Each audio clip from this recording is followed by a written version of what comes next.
Apollo and Daphne, a detailed breakdown of the famous Greek myth. The myth of Apollo and Daphne is a story describing what happens when lust faces rejection. It's a tale about the power of love, the power of Cupid, or Eros in Greek, who can even blind the most powerful amongst the Greek gods. In the myth, Apollo falls madly in love with Daphne, a woman sworn to remain a virgin. Apollo hunts Daphne, who refuses to accept his advances. Right at the moment he catches her, she turns into a laurel tree, a scene famously depicted in Bernini's Apollo and Daphne sculpture. The myth of Apollo and Daphne. The earliest source of this famous transformation myth is Parthenius, a Greek poet who lived during the 1st century BCE. Another notable source is Pausanias, a Greek travel writer of the 2nd CE century. However, the most lyrical attempt at presenting Apollo and Daphne's story is carried out by the Roman poet Ovid in his Metamorphoses, a collection of Greek fables written in 8 CE. In this article, we will first explore the story as told by Ovid. Afterward, we will take a look at the other versions. The final section will briefly present Bernini's Apollo and Daphne famous sculpture. Apollo slays the Python and offends Cupid. The story of Apollo and Daphne in Ovid's Metamorphoses, I. 438–567, took place right after Apollo killed the Python, the great snake that terrorized mankind. Apollo, called Phoebus by Ovid, pierced the Python with 1,000 arrows and founded the sacred Pythian Games named after the serpent. The sanctuary of Delphi, home to the famous oracle, called Pythia, was built on top of the Python's dead body.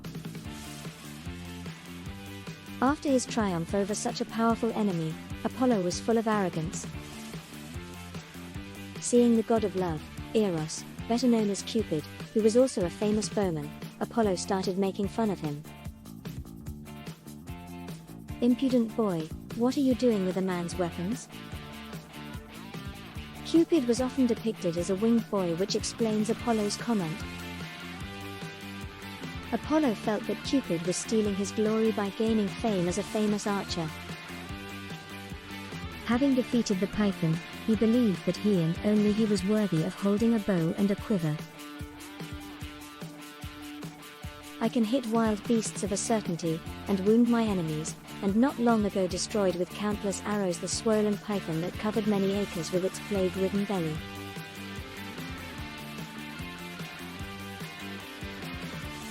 You should be intent on stirring the concealed fires of love with your burning brand, not laying claim to my glories. Cupid's reaction to Apollo's remarks. Cupid did not take the offense lightheartedly. "You may hit every other thing, Phoebus, but my bow will strike you, to the degree that all living creatures are less than gods, by that degree is your glory less than mine."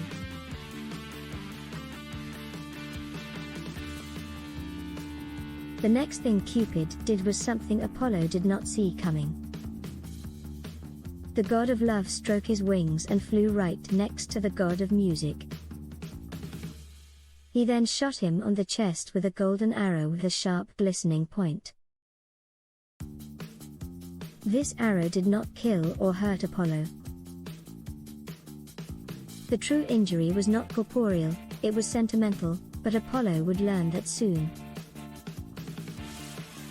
With a second arrow, a blunt one with lead beneath its shaft, Cupid shot Daphne, a nymph who also happened to be a virgin huntress of the goddess Artemis. Daphne was very beautiful and many men came to ask her hand.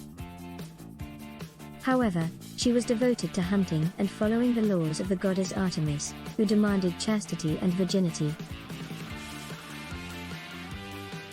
Ovid writes that her father, the river god Peneus, disagreed with her life and asked her to settle down and give him grandchildren. "It is my due, child of my heart, to be given grandchildren," said Pennius. "Dearest father, let me be a virgin forever." Diana's father granted it to her, Daphne always replied. Apollo's love meets Daphne's disgust, a tragic dead end. Coming back to Cupid's arrows, they both had special abilities. The one that hit Apollo was an arrow of love and intense passion. The moment he got hit by the arrow, Apollo spotted Daphne hunting in the wild and unable to contain his passion went after her. However, the arrow that hit Daphne was an arrow that filled the nymph's heart with disgust for the god who appeared in front of her.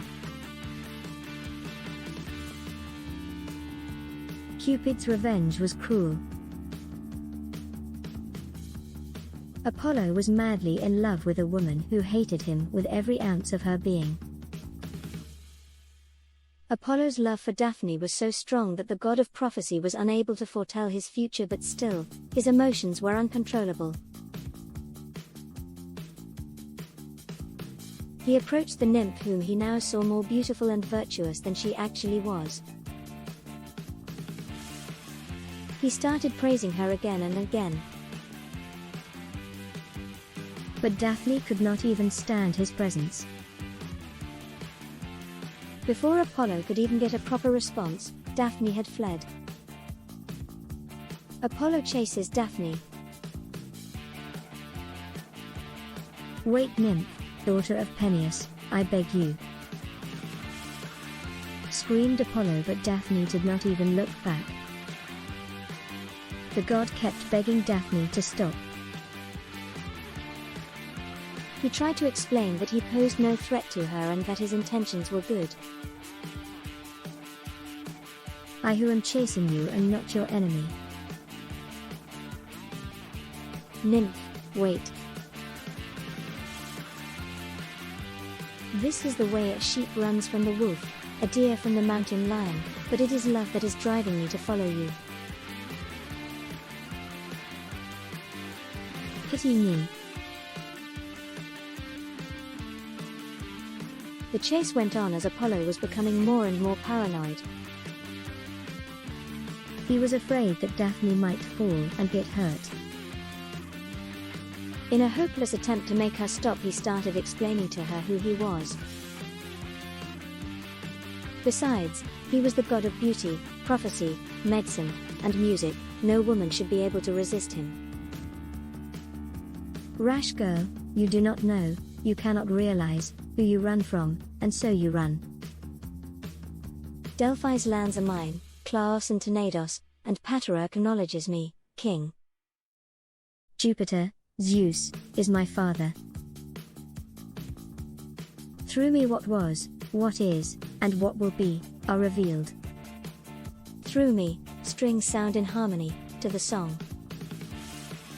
My aim is certain, but an arrow truer than mine has wounded my free heart. The whole world calls me the bringer of aid, medicine is my invention, my power is in herbs. But love cannot be healed by any herb, nor can the arts that cure others cure their lord. The tragic conclusion. Like a hound of Gaul starting a hare in an empty field, that heads for its prey, she for safety. With these words Ovid, Metamorphoses 525-550, describes Apollo and Daphne's chase as the story was nearing its tragic conclusion. Apollo focused on catching Daphne. He was running and running while the nymph could see that she was getting closer and closer to getting caught. At times Apollo could almost grab her, but she escaped him at the last second. However, it was becoming clear that Daphne would be caught sooner or later. As moments passed, Daphne was becoming exhausted. And then, finally, Apollo grabbed her.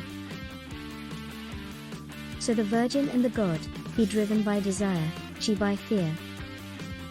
He ran faster, Amor giving him wings, and allowed her no rest. hung on her fleeing shoulders, breathed on the hair flying round her neck. Her strength was gone, she grew pale, overcome by the effort of her rapid flight.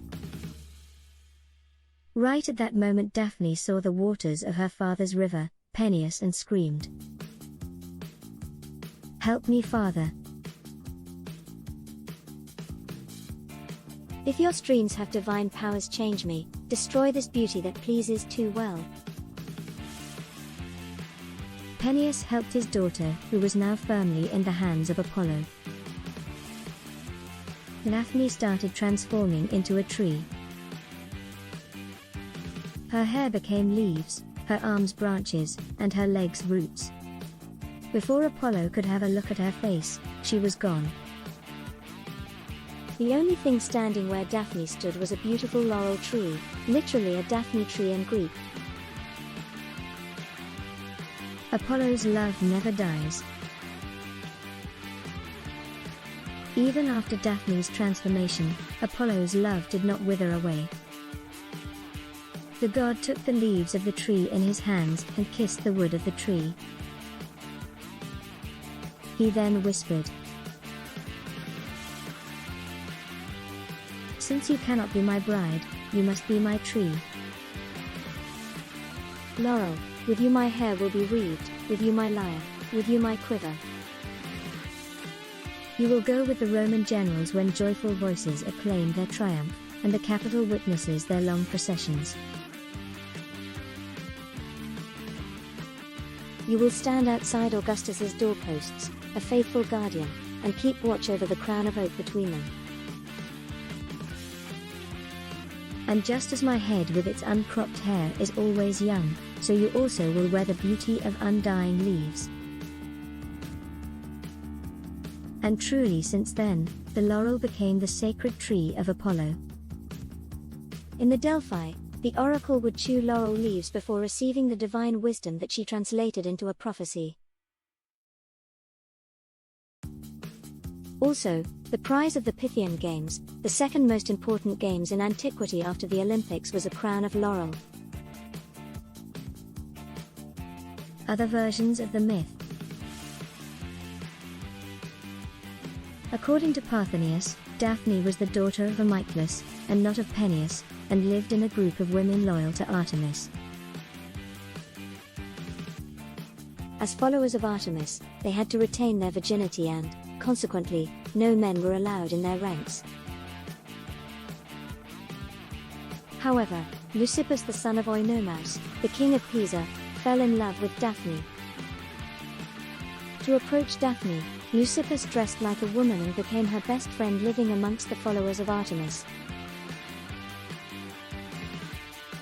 But Apollo, who was also in love with Daphne and envious of Oinomaus, used his divine powers to make Daphne want to bathe in a stream.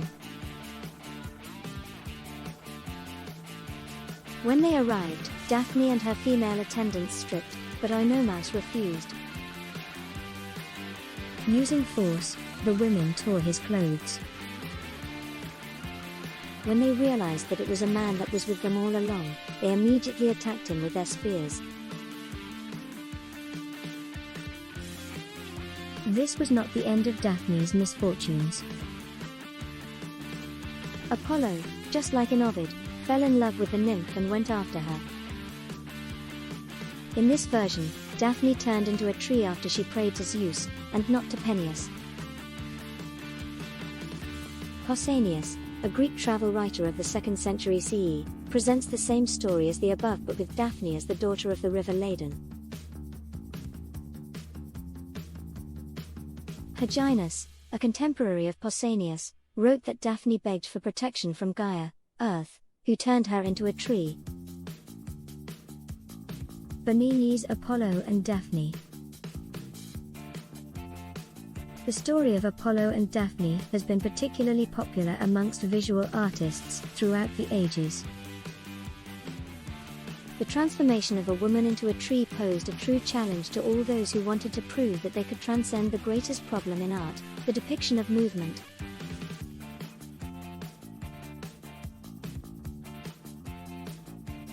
If nothing else, visually, That is exactly what the final act of Apollo and Daphne's myth is about: rapid movement. Apollo is chasing Daphne, who, moments before giving up, screams to her father for protection. The two protagonists are still moving as Daphne gradually transforms into a tree. Gian Lorenzo Bernini's Apollo and Daphne, circa 1622 to 1625, sculpture managed to capture this moment perfectly. The sculptor also managed to create an unparalleled work of art that is still admired for its movement and grace. Apollo grabs Daphne and his hands almost seem like they are grabbing a real person. The desperation in Daphne's eyes is evident as she can tell that she has been caught. At the same time, her hands are just starting to turn into branches. Bernini's Apollo and Daphne is righteously considered a masterpiece. One can almost feel Apollo's desperation as his beloved one is transforming into a tree, as well as Daphne's transition from fear to relief. It is a very rare case for a sculpture to capture movement in such a way that one can almost see a whole scene unraveling, and Bernini's Apollo and Daphne is certainly one of these rare cases.